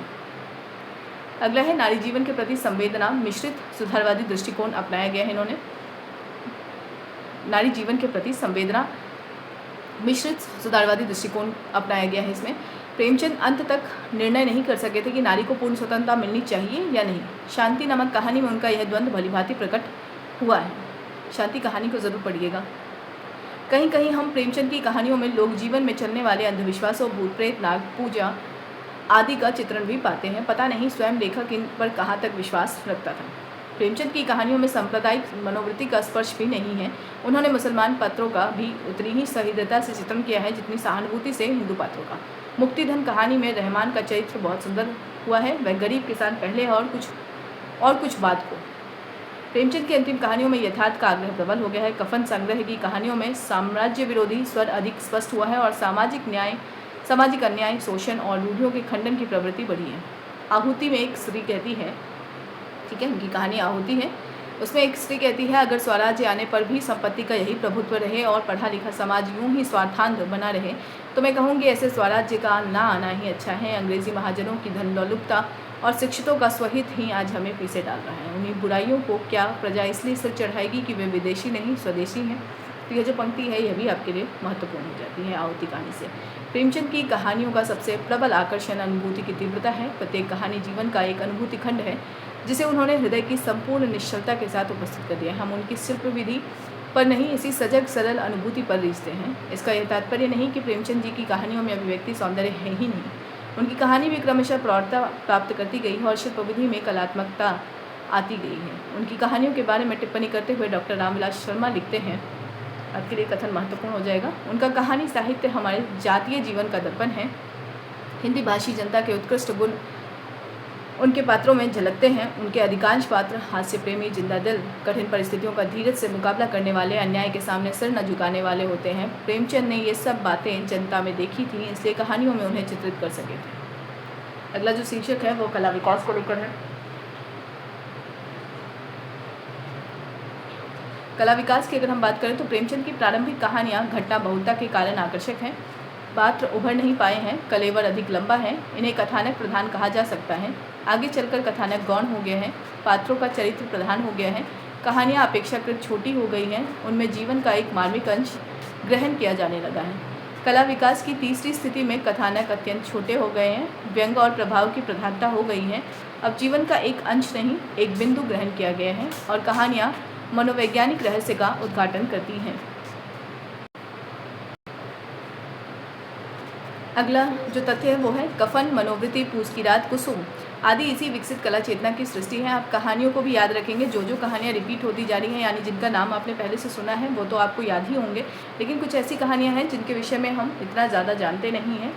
तो जैसे कुसुम कहानी है, ये प्रेमचंद की कहानी है, इसे याद रखेंगे। और अभी हमने शांति एक कहानी के विषय में जाना। इस प्रकार घटना बहुलता से चलकर चारित्रिक वैशिष्ट्य और उसके बाद आगे बढ़कर मनोवैज्ञानिक रहस्य की तटस्थ अभिव्यंजना तक प्रेमचंद की कला चेतना का क्रमिक विकास लक्षित किया जा सकता है। इसलिए नई कहानी का आरंभ भी प्रेमचंद की कफन कहानी से ही माना गया है। यह नवीनता यथार्थबोध और रचना शिल्प दोनों स्तरों पर अनुभव की गई है। प्रेमचंद की दृष्टि इतनी पैनी है कि वे 35 से 36 में ही यह अनुभव कर लेते हैं कि शोषण चक्र के चलते समाज का श्रमिक वर्ग संवेदना शून्य और जड़ होता जा रहा है। भाषा शैली की अगर हम बात करें तो प्रेमचंद की भाषा में उर्दू की रवानी, व्यवहारिक जीवन का प्रवाह, ग्राम्य जीवन की अभिव्यक्ति, अभिव्यंजना तथा स्वयं उनके व्यक्तित्व की सरलता के दर्शन के साथ एक साथ होते हैं। उनकी भाषा में हिंदी की जातीय विशेषता देखी जा सकती है। उसमें वर्णन की अद्भुत क्षमता है। वह दृश्यों को इतने सुंदर ढंग से मूर्त कर देती है कि सूक्ष्माति सूक्ष्म वस्तु सौंदर्य साकार होता है। उर्दू की रवानी का एक सुंदर उदाहरण देखिए। तगादा कहानी में इक्के वाला अपने वैभव इस प्रकार वर्णन करता है। तगादा कहानी यह प्रेमचंद की कहानी है और ये पंक्ति आपके लिए महत्वपूर्ण हो जाएगी। क्या है इस पंक्ति में? घर कहाँ है हुजूर, जहाँ पर रहूँ वही घर है। जब घर था तब था, अब तो बेघर बेजर बेदर हूँ और सबसे बड़ी बात यह है कि बेपर हूँ। तकदीर ने पर काट लिए, लंडूरा बनाकर छोड़ दिया। मेरे दादा नवाबी में चकलेदार थे हुजूर, 7 जिले के मालिक, जिसे चाहे तो पदम कर दे, फांसी पर लटका दे। तो यहाँ उर्दू का एक सुंदर रूप यहाँ प्रेमचंद ने इस कहानी के माध्यम से प्रस्तुत किया है। गाँव के यौवन का साकार देखना हो तो प्रेमचंद का यह वर्णन देखिए। फागुन आया है, डफ और ढोल बजा रहे हैं, महुआ महक रहा है, खेत सोने से लदे हैं, कोयल कूक रही है, किसान फाग गा रहे हैं। तो प्रेमचंद की किसी कहानी का यह दृश्य है, गांव के यौवन को दर्शा रहा है। गंभीर विषयों पर अगर लिखते समय भी प्रेमचंद ने सरलता का ध्यान रखा है, भाषा का प्रभाव वहाँ भी अक्षुण्ण रखा है। उन्होंने लिखा है, नीतिशास्त्र और साहित्य शास्त्र का लक्ष्य एक ही है, केवल उपदेश की विधि में अंतर। नीतिशास्त्र तर्कों और उपदेशों के द्वारा बुद्धि और मन पर प्रभाव डालने का यत्न करता है। साहित्य ने अपने लिए मानसिक अवस्थाओं और भावों का क्षेत्र चुन लिया है। तो आपके लिए ये कथन सिर्फ इस रूप में महत्वपूर्ण है कि ये प्रेमचंद के कथन है। वस्तुतः उर्दू और हिंदी के कृत्रिम भेद को मिटाने के लिए प्रेमचंद का भाषा विषयक आदर्श सर्वोत्तम है। प्रेमचंद की प्रमुख कथा शैली वर्णनात्मक है। कहानियों में संवाद शैली के भी अच्छे उदाहरण मिल जाते हैं। कुछ कहानियाँ आत्मकथात्मक शैली में भी हैं, पर उपन्यास तो सभी वर्णनात्मक है। इस शैली को उन्होंने पूर्ण विकसित कर दिया है। प्रेमचंद जी की प्रारंभिक कहानियों में वर्णन की सजीवता नहीं है। कुछ भाषा संबंधी दोष भी दृष्टिगत होते हैं, किंतु शीघ्र ही उन्होंने इन खामियों को दूर कर लिया था और उनकी शैली परिष्कृत हो गई थी।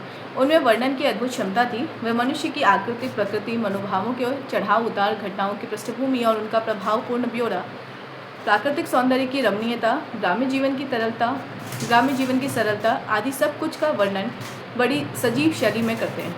वर्णन करते समय वे आलंकारिक शैली का प्रयोग करने में भी नहीं चूकते। उपमा, रूपक और उत्प्रेक्षा का प्रयोग उन्होंने अपने वर्णन क्रम में स्थल स्थल पर किया है। उपमाएँ चुनते समय वे बराबर सतर्क रहते हैं। वे प्रायः जीवन के अनुभव क्षेत्र से चुनकर सटीक उपमा देते हैं। मुहावरों का प्रयोग करने में उनसे अधिक कुशल शायद ही कोई लेखक हो। प्रेमचंद ने अपने अनुभवों को सूक्तियों का रूप दे डाला। उनके पूरे साहित्य में हजारों सूक्तियाँ बिखरी हुई हैं। इन सब विशेषताओं के होते हुए भी प्रेमचंद की शैली की सजीवता का रहस्य उनका व्यंग है। वे व्यंग करते ही नहीं, प्रायः व्यक्ति को व्यंग्यपूर्ण परिस्थिति में डाल देते हैं। जब उन्हें छोटे लोगों के माध्यम से बड़ों पर व्यंग करना होता है तो वे अभिनय या स्वांग का आधार लेते हैं, किंतु जब बड़ों को सामान्य स्थिति के पात्रों पर व्यंग करना होता है तो वे खुलेआम करते हैं। प्रेमाश्रम में रानी गायत्री का एक पंडित जी पर व्यंग करती हैं। वो कहती हैं, क्या करूं, मेरे पुरखों ने भी बिना खेत की खेती, बिना ज़मीन की ज़मींदारी, बिना धन की महाजनी की प्रथा निकाली होती तो मैं भी आपकी तरह चयन करती।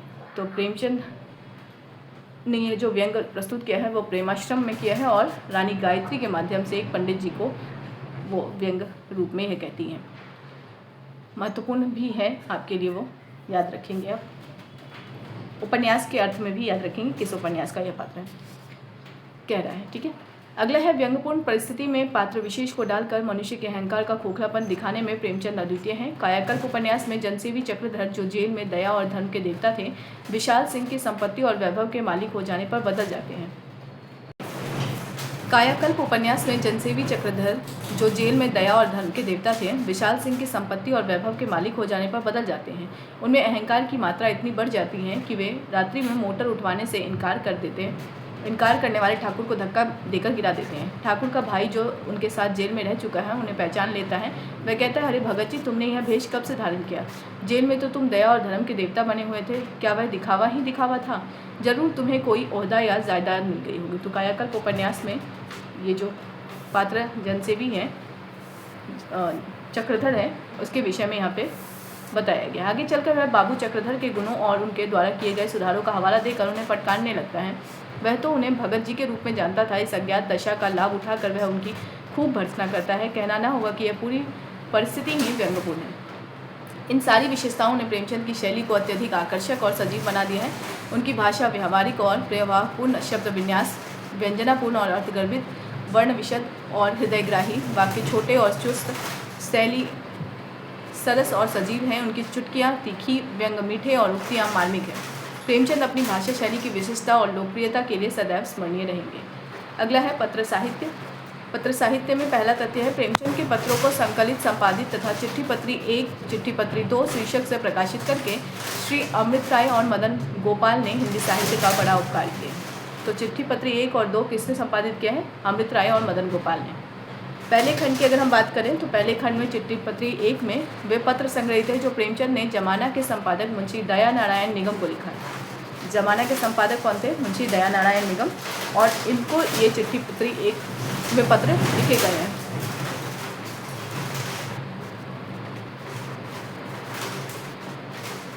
दूसरे खंड में अन्य लोगों को लिखे गए पत्र संकलित हैं। प्रेमचंद जी के पत्र बड़े ही आत्मीयतापूर्ण हैं। पत्रों में उन्होंने अपने को अधिक सहज रूप में व्यक्त किया है। ये पत्र न केवल प्रेमचंद और उनके युग को समझने के लिए महत्वपूर्ण है, वरन उस युग के अन्य अनेक लेखकों, उनकी कृतियों एवं पत्र पत्रिकाओं के संबंध में भी अनेक अमूल्य सूचनाओं, सम्मतियों और टिप्पणियों के विश्वसनीय दस्तावेज हैं। इनमें वे पत्र भी हैं जो प्रेमचंद ने जैनेन्द्र और बनारसी दास चतुर्वेदी को लिखे थे। बनारसी दास चतुर्वेदी ने एक बार उनसे बहुत से प्रश्न पूछे थे, उनका उत्तर देते हुए उन्होंने लिखा था।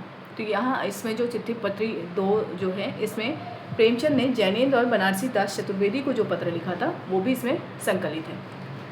अब अगर हम देखें तो बनारसी दास चतुर्वेदी ने एक बार कई प्रश्न पूछे थे उनसे, उसका उत्तर देते हुए प्रेमचंद ने लिखा था, प्रिय भाई साहब वंदे, आपका पत्र कई दिनों से आया हुआ है। यहाँ हम उस पत्र को देख रहे हैं जो इन्होंने बनारसी दास चतुर्वेदी को उत्तर रूप में लिखा था।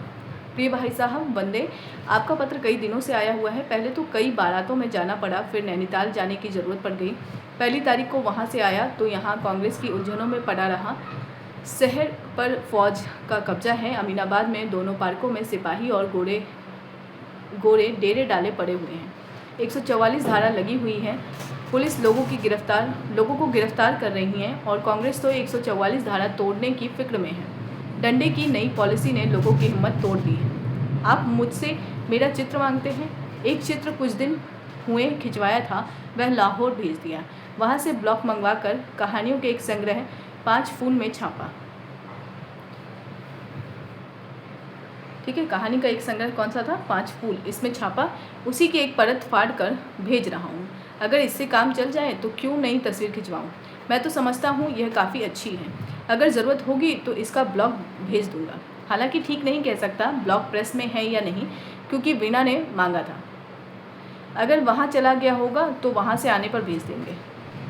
हाँ, अगर बिल्कुल नई तस्वीर दरकार हो तो मुझे तुरंत लिखिए, खिंचवा कर भेज दूंगा। तो प्रेमचंद के साथ आपने वो हरिशंकर परसाई का आपने वो पढ़ा था व्यंग, प्रेमचंद के फटे जूते, है ना। तो तस्वीर खिंचाने को लेकर जो वो प्रेमचंद के भीतर जो वो चीज़ है, वो कहीं ना कहीं इसमें भी वो चीज़ झलकती है और वो उस व्यंग में भी दिखाई देता है। अगर आपने नहीं पढ़ा तो आप ज़रूर पढ़िएगा उसे।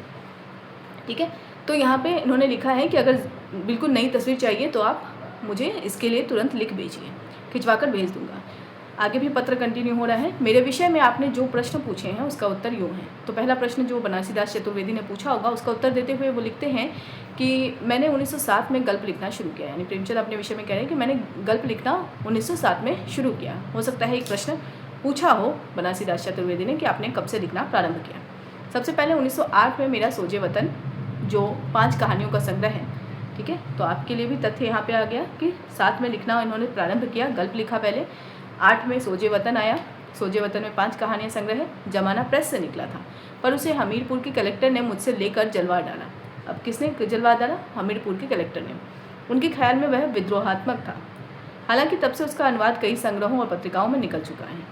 यानी जलवा दिया, लेकिन अनुवाद निकलता जा रहा है। इस प्रश्न का जवाब देना कठिन है। तो दूसरा प्रश्न शायद बनारसी दास चतुर्वेदी ने ये पूछा हो कि आपने अब तक कुल कितनी कहानियाँ लिखी हैं। तो प्रेमचंद जी इसका उत्तर देते हुए लिखते हैं कि इस प्रश्न का जवाब देना कठिन है। 200 से ऊपर गल्पों में कहाँ तक चुनूँ, लेकिन स्मृति से काम लेकर लिखता हूँ। तो 200 से ज़्यादा उन्होंने गल्प लिखे हैं, यानी उनको कहानियों को ही वो गल्प कह रहे हैं। और अपनी स्मृति से वो बता रहे हैं कि बड़े घर की बेटी लिखा है मैंने, रानी सारंध्रा लिखा है, नमक का दारोगा लिखा है, सौत लिखा है, आभूषण, प्रायश्चित, कामना तरु, मंदिर और मस्जिद, घास वाली, महातीर्थ, सत्याग्रह, लांछन, सती, लैला, मंत्र, मंजिल मकसूद नामक उर्दू कहानी बहुत सुंदर है। फिर वो यह 15 तक आकर रुक गए हैं और वो कहते हैं कि मंजिल मकसूद नामक उर्दू कहानी जो है वो बहुत सुंदर है। कितने ही मुसलमान मित्रों ने उसकी बड़ी प्रशंसा की है, पर अभी तक उसका अनुवाद नहीं हो सका है। अनुवाद में भाषा सारस्य गायब हो जाएगा। यानी उन्होंने एक उर्दू में कहानी लिखी है मंजिल मकसूद, उस कहानी का अनुवाद इसलिए नहीं हो पाया है क्योंकि अगर हम अनुवाद करेंगे तो जो सौंदर्य उस मूल भाषा में है वो अनुवादित में नहीं आ पाएगा। तीसरा जो प्रश्न था वो ये प्रश्न यहीं पर रोक देते हैं क्योंकि 200 से अधिक कहानियों का नाम ले पाना तो संभव नहीं है। तो प्रेमचंद ने यहाँ पे कुछ कहानियों का नाम या जिक्र किया है। ठीक है, आगे अगर हम देखें तो उन्होंने तीसरा प्रश्न का उत्तर ये दिया है कि मेरे ऊपर किसी विशेष लेखक की शैली का प्रभाव नहीं है। तो हम ये समझ सकते हैं कि तीसरा जो प्रश्न होगा बनारसी दास चतुर्वेदी का वो यही होगा कि आपकी लेखन शैली में किसका प्रभाव आपको लगता है ज़्यादातर है या फिर आप किससे प्रभावित हैं। तो उन्होंने उत्तर में लिखा है कि मेरे ऊपर किसी विशेष लेखक की शैली का प्रभाव नहीं पड़ा, बहुत कुछ पंडित रतननाथ दर लखनवी और कुछ डॉक्टर रविन्द्रनाथ ठाकुर का असर पड़ा है। ठीक है, तो पंडित रतननाथ दर लखनवी का और रविन्द्रनाथ ठाकुर का असर पड़ा है, ये स्वीकार कर रहे हैं इस चीज़ को। चौथा है कि आय की कुछ ना पूछिए, पहले की सब किताबों का अधिकार प्रकाशकों को दे दिया है। अब अगर होगा तो चौथा प्रश्न ये भी पूछा होगा बनारसी दास ने कि कितना आप कमा लेते हैं या कैसी आपकी जो आर्थिक स्थिति है वो क्या कुछ है। ठीक है, तो उसके संबंध में वो कह रहे हैं कि आय की कुछ मत पूछिए, पहले की सब किताबों का अधिकार प्रकाशकों को दे दिया है। यानी अपने पास कोई अधिकार उन्होंने नहीं रखा है। जितने भी अपनी पुस्तकें प्रकाशित की हैं उन सभी का जो हक है वो प्रकाशकों तक उन्होंने सीमित कर दिया है। आगे वो लिखते हैं कि प्रेम पच्चीसी, सेवा सदन, सप्त सरोज, प्रेमाश्रम, संग्राम आदि के लिए एक मुश्त 3000 रुपये हिंदी पुस्तक एजेंसी ने दिया था। यानी इन सभी उपन्यासों के प्रकाशन के बाद जो क्या कह सकते हैं रॉयल्टी जो आती है वो एक बार उन्होंने 30,000 रुपये दिए थे, तो 3,000 रुपये दिए थे। किसने? हिंदी पुस्तक एजेंसी ने। ठीक है, अगला वो लिखते हैं कि नवनिधि के लिए शायद अब तक 200 रुपये मिले हैं। नवनिधि इनका एक की रचना है, उपन्यास है, कहानी संग्रह है। इसके लिए अब तक इनको 200 रुपये मिले हैं। कर्मभूमि के लिए 1800 रुपये मिले हैं और वो भी किसने दिए थे? दुलारे लाल भार्गव ने दिए थे। और संग्रहों के लिए 200 मिल गए और जितने भी संग्रह इनके आए थे अब तक उन सभी में 200 मिल चुके हैं। 100-200 सबका मिल चुका है।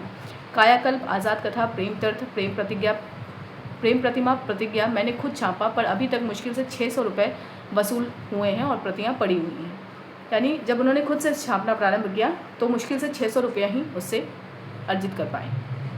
फुटकल आमदनी लेखों से ज़्यादा शायद 25 रुपये माहवार हो जाती है, मगर इतनी भी नहीं होती है। यानी कुछ लेख लिखते हैं तो उनमें भी 25 रुपये से ज़्यादा नहीं आ पाते हैं। मैं अब हंस और माधुरी के सिवा कहीं नहीं लिखता। अब जो लेख लिख रहे हैं वो कहाँ लिख रहे हैं? हंस और माधुरी के लिए लिखते हैं। कभी कभी विशाल भारत और सरस्वती में लिखता हूँ। बस हाँ, अनुवादों से अब तक शायद 2000 से अधिक ना मिला होगा। तो अनुवादों में अब तक इनको 2000 से अधिक नहीं मिला है। ठीक है, तो अभी देखा जाए तो पूरे लेखन में इनको अनुवादों से ही ज़्यादा रुपया मिल पा रहा है। 800 रुपये में रंगभूमि और प्रेमाश्रम दोनों का अनुवाद दे दिया था। ठीक है, अनुवाद इन्होंने जब किया तो 800 रुपये में मतलब उसका अनुवाद करने को दे दिया था। कोई छापने वाला ही ना मिलता था। यानी उस दौर में ऐसा था कि कोई छापने वाला ही नहीं मिल सकता था। तो इस वजह से भी जो स्थिति थी, यानी पुस्तकों की जो रुपए मिल रहे थे उनको, उसका कारण ये एक रहा है। पांचवा जो प्रश्न है वो पूछा जा रहा है, हिंदी में गल्प साहित्य अभी अत्यंत प्रारंभिक दशा में है। यानी गल्प साहित्य की स्थिति के विषय में बनारसी दास चतुर्वेदी ने निश्चित रूप से पूछा होगा। प्रेमचंद उत्तर में लिखते हैं कि हिंदी में गल्प साहित्य अभी अत्यंत प्रारंभिक दशा में है। कहानी लिखने वालों में सुदर्शन, कौशिक, जैनेन्द्र कुमार, उग्र प्रसाद, राजेश्वरी यही नजर आते हैं। यानी कुछ लेखकों के विषय में भी पूछा होगा बनारसी दास चतुर्वेदी ने। तो प्रेमचंद जी ने जिक्र किया है सुदर्शन का, विशंबरनाथ शर्मा कौशिक का, जैनेन्द्र का, उग्र का, प्रसाद का और राजेश्वरी का। आगे वो लिखते हैं कि मुझे जैनेन्द्र और उग्र में मौलिकता और बाहुल्य के चिन्ह मिलते हैं। प्रसाद जी की कहानियाँ भावात्मक होती है और ये पता नहीं क्या लिखा है, पुस्तक में भी इसी प्रकार लिखा हुआ है, ठीक है, या हृदय विदारक होगा, ये मुझे समझ में नहीं आ रहा, ठीक है। अगर आपको इसका अर्थ मालूम हो तो आप कमेंट सेक्शन में ज़रूर बताइएगा। तो प्रसाद जी की ये कहानियाँ होती हैं वो भावात्मक होती हैं, हृदय विदारक नहीं, शायद यही हो सकता है। राजेश्वरी जो हैं वो अच्छा लिखते हैं मगर बहुत कम लिखते हैं। सुदर्शन की रचनाएं बहुत सुंदर होती हैं पर गहराई नहीं होती और कौशिक जी अक्सर बात को बेज़रूरत बढ़ा देते हैं। तो इन रचनाकारों का नाम भी लिया और साथ में उनकी कमियों को भी वो उजागर कर रहे हैं। किसी ने अभी तक समाज के किसी विशेष अंग का विशेष रूप से अध्ययन नहीं किया, उग्र ने किया मगर बहक गए हैं। यानी अगर हम समाज को देखें तो समाज को लेकर उग्र ने प्रयास किया है लेकिन वो बहक गए हैं। मैंने कृषक समाज को लिया मगर अभी कितने ही ऐसे समाज पड़े हैं जिन पर रोशनी डालने की ज़रूरत है। साधुओं के समाज को किसी ने स्पर्श तक नहीं किया है। हमारे यहाँ कल्पना की प्रधानता है, अनुभूति की नहीं। बात यह है कि अभी तक साहित्य को हम व्यवसाय के रूप से ही नहीं ग्रहण कर सकते हैं। मेरा जीवन तो आर्थिक दृष्टि से असफल है और रहेगा। हंस निकाल कर मैंने किताबों की बचत का भी वारा न्यारा कर दिया। यूँ शायद इस साल 400-600 मिल जाते हैं पर अब आशा नहीं है, ठीक है। तो पत्रिकाओं के संदर्भ में भी वो कह रहे हैं कि पत्रिकाओं के संपादन में भी इसी प्रकार से कष्ट झेलने पड़े हैं। मेरी रचनाओं का अनुवाद, अब अनुवाद के संबंध में ज़रूर बनारसी दास चतुर्वेदी ने कुछ पूछा होगा तो उसके उत्तर में वो लिखते हैं प्रेमचंद जी लिखते हैं, मेरी रचनाओं का अनुवाद मराठी, गुजराती, उर्दू, तमिल भाषाओं में हुआ है। सबका नहीं, सबसे ज़्यादा उर्दू में और उसके बाद मराठी में। तमिल और तेलुगु के कई सज्जनों ने मुझसे आज्ञा मांगी जो मैंने दे दी। अनुवाद हुआ या नहीं मैं नहीं कह सकता। जापानी में 3-4 कहानियों का अनुवाद हुआ है जिसके महाशय साबरवाल ने मुझे अभी कई दिन हुए 50 रुपये भेजे हैं। मैं उनका आभारी हूँ। 2-3 कहानियों का अंग्रेज़ी में अनुवाद हुआ है बस। अगला है, मेरी आकांक्षाएँ कुछ नहीं हैं इस समय, तो सबसे बड़ी आकांक्षा यही है कि हम स्वराज्य संग्राम में विजयी हों। धन या यश की लालसा मुझे नहीं रही, खाने भर को मिल ही जाता है। मोटर और बंगले की मुझ में हवस नहीं है। हाँ, ये ज़रूर चाहता हूँ कि 2-4 ऊंची कोटि की पुस्तकें लिखूं पर उनका उद्देश्य भी स्वराज्य विजय ही है। मुझे अपने दोनों लड़कों के विषय में कोई बड़ी लालसा नहीं है। यही चाहता हूँ कि वह ईमानदार, सच्चे और पक्के इरादे के हो। यानी उनके निजी जीवन के संबंध में या आकांक्षाओं के संबंध में बनारसी दास चतुर्वेदी ने कुछ पूछा होगा तो वो कहते हैं कि मुझे अपने लड़कों के विषय में कोई बड़ी लालसा नहीं है। यही चाहता हूँ कि वो ईमानदार, सच्चे और पक्के इरादे के हों। विलासी, धनी, खुशामदी संतान से मुझे घृणा है। मैं शांति से बैठना भी नहीं चाहता। साहित्य और स्वदेश के लिए कुछ ना कुछ करते रहना चाहता हूँ। हाँ, रोटी दाल और तोला भर घी और मामूली कपड़े मैसर होते रहें। बस आपके प्रश्नों का जवाब हो गया। मेरे जन्म आदि का ब्यौरा आपके ही पत्र में छप चुका है। अब आप अपना वचन पूरा कीजिए। यानी जन्म के संदर्भ में भी कुछ जानकारी मांगी होगी तो उन्होंने कह दिया कि आपके पत्र में वो जानकारी पहले ही प्रकाशित हो चुकी हैं। अब आप अपना वचन पूरा कीजिए और हंस के लिए कुछ लिखिए। यानी प्रेमचंद जी उनसे कह रहे हैं कि आप हंस के लिए कुछ लिखकर भेजिए। वैसा ही स्केच हो जैसा पंडित सुंदरलाल जी का था। तो क्या कहना, यानी बनारसी दास चतुर्वेदी ने एक स्केच लिखा होगा पंडित सुंदरलाल जी के संबंध में। तो ऐसी ही कोई रचना की मांग कर रहे हैं प्रेमचंद जी बनारसी दास चतुर्वेदी से। आशा है आप भी कुशल हैं, शेष कुशल हैं। भवदीय धनपत राय। तो धनपत राय के नाम से वो पत्र जाया करता था लेकिन प्रेमचंद ने ही इसे लिखा है। उपर्युक्त पत्र को ध्यान से देखा जाए तो प्रेमचंद के विषय में जाने कितनी प्रामाणिक सूचनाएं हमें एक साथ मिल जाती हैं। बिल्कुल, अगर देखा जाए तो हम सिर्फ पत्रों को ही अगर जानना चाहें तो हम साहित्यकार के विषय में बहुत कुछ जान सकते हैं।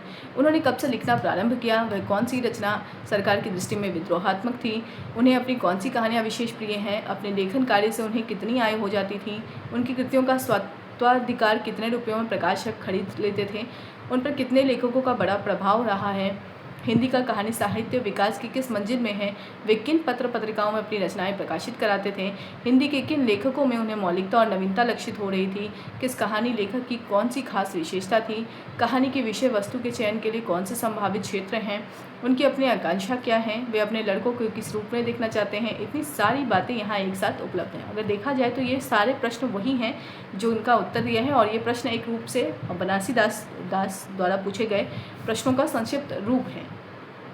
उनके सारे पत्रों का मंथन किया जाए तो उनका और उनके युग का एक पूरा बिंब उभर कर सामने आ जाएगा और वह निश्चय ही सर्वाधिक विश्वसनीय, प्रामाणिक एवं यथार्थ होगा। प्रेमचंद नए लेखकों को बराबर उत्साहित करते थे। उनके पत्रों का उत्तर बड़ी आत्मीयता के साथ देते थे, उन्हें लिखने के लिए प्रेरित करते थे, उनकी खामियों की ओर ध्यान आकृष्ट करते थे और नेक सलाह देते थे। उपेंद्रनाथ अश्क को लिखे एक छोटे से पत्र का नमूना देखिए। अब प्रेमचंद जी ने उपेंद्रनाथ अश्क को एक पत्र लिखा है। वो लिखते हैं, प्रिय बंधु, आशीर्वाद मुआफ़ करना, तुम्हारे 2 खताएँ। भिष्टी की बीवी मैंने पढ़ा। तो आप प्रश्न से यहाँ पे क्या देख सकते हैं, एक प्रश्न क्या बन गया कि भिष्टी की बीवी कहानी या जो रचना है वो किसकी है, तो उपेंद्रनाथ अश्क की यह रचना है। इसके संबंध में प्रेमचंद जी इस पत्र में लिख रहे हैं कि भिष्टी की बीवी मैंने पढ़ा और बहुत पसंद किया। तुमने उर्दू का एक और छोटा सा चुटकुला भेजा था, मैं उसे हिंदी में दे रहा हूँ, मगर हिंदी में जो चीज़ें तुमने अब तक भेजी हैं उनमें अभी ज़बान की बहुत खामी है। हिंदी के पत्र देखते रहोगे तो साल 6 महीने में यह त्रुटियाँ दूर हो जाएंगी। कोई कहानी हमारे लिए हिंदी में लिखो, महान व्यक्ति का जीवन चरित्र हो तो उससे भी काम चल सकता है।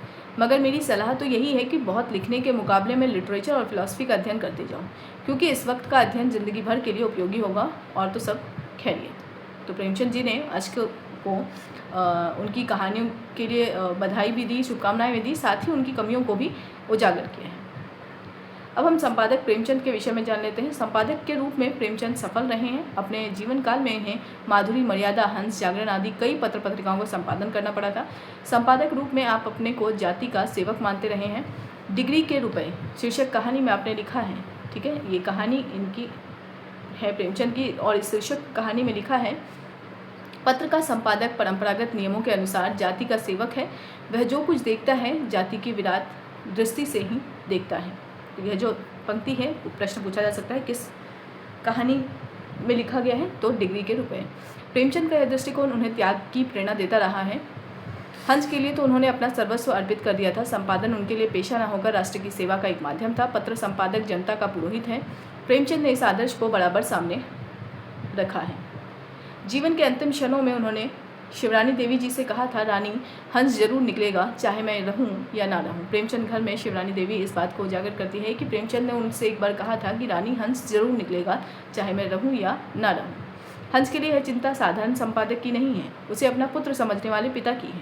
उनके संपादन में निकलने वाला हर पत्र उनके जीवनादर्शों का सारतत्व है। उनकी कृतियों की भांति उनके द्वारा संपादित पत्र भी उनके स्मारक हैं।